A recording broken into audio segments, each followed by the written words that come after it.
evening, everyone. I'm Stacey Davis, and I'm proud to be part of the graduating class of 2011. Well, guys, we're inside. Big surprise there. Most of you that really know me have had the opportunity to hear my thoughts about giving this speech. I've said for months now that I want to keep it short, light, and a little on the humorous side, and nobody complained at that. I was so excited until I sat down to write it. Just like with writing my papers for school, I couldn't come up with anything. But I kept having these dreams where I delivered the greatest words anyone had ever heard. You would think, perfect, right? It's so easy I could do it in my sleep. But you see, then I woke up, and I couldn't remember one word I had said. Finally, though, I sat down to write it. Just this past week, actually, as any good student would do. As in any of these speeches, there's supposed to be all kinds of things and inspirational quotes. But there are way too many people to thank, so I thank all of you. You rock. Especially anyone that gave us food.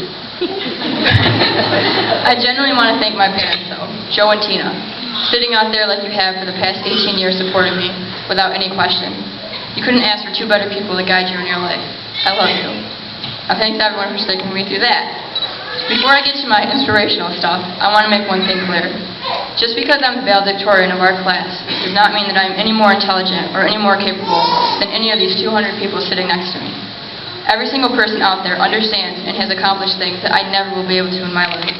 So do not ever put yourself below someone, especially me. We're all great in our own things that we do. And being great is a lot different than being pretty good. Earlier this year, I attended a session at the College of St. Rose, and I heard this poem recited that got me to think twice about being pretty good. Don't worry, it's not long. But here's how it goes. There once was a pretty good student who sat in a pretty good class and was taught by a pretty good teacher who always let pretty good pass. He wasn't terrific at reading, he wasn't a whiz-bang at math, but for him, education was leading straight down a pretty good path. He didn't find school too exciting, but he wanted to do pretty well, and he did have some trouble with writing since nobody taught him to spell. When doing arithmetic problems, pretty good was regarded as fine. 5 plus 5 didn't always add up to be 10. A pretty good answer was 9. The pretty good class that he sat in was part of a pretty good school, and the student was not an exception. On the contrary, he was the rule. The pretty good school that he went to was there in a pretty good town, and nobody seemed to notice he could not tell a verb from a noun. The pretty good student, in fact, was part of a pretty good mob, and the first time he knew what he lacked was when he looked for a pretty good job.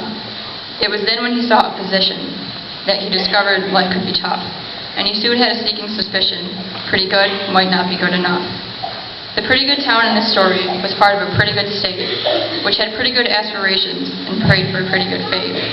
There once was a pretty good nation, pretty proud of the greatness it had, which learned much too late if you want to be great. Pretty good is in fact pretty bad. So, to my class, keeping with this inspirational theme, be great. And as in the words of some of my favorite bands, this life is way too short to get caught up in all this stuff. So live right now, just be yourself, and do what you like, but do it honestly. And remember, don't hold on to anger, because holding anger is a poison. It eats you from inside. We think that by hating someone, we hurt them, but hatred is a curved blade. And the harm we do to others, we also do to ourselves. So there it is. The inspiration, the thanks, and the integrity everybody was dreading. I hope it wasn't too bad. I appreciate all of you listening to me. I just want to share one last thing with you, my life philosophy. Be spontaneous, live your life, laugh a whole heck of a lot, and love as much as you possibly can. Class of 2011, congratulations. It has been an honor to not only be your valedictorian, but your class president. And there isn't another class I would be more proud to represent. Thank you. Let's graduate.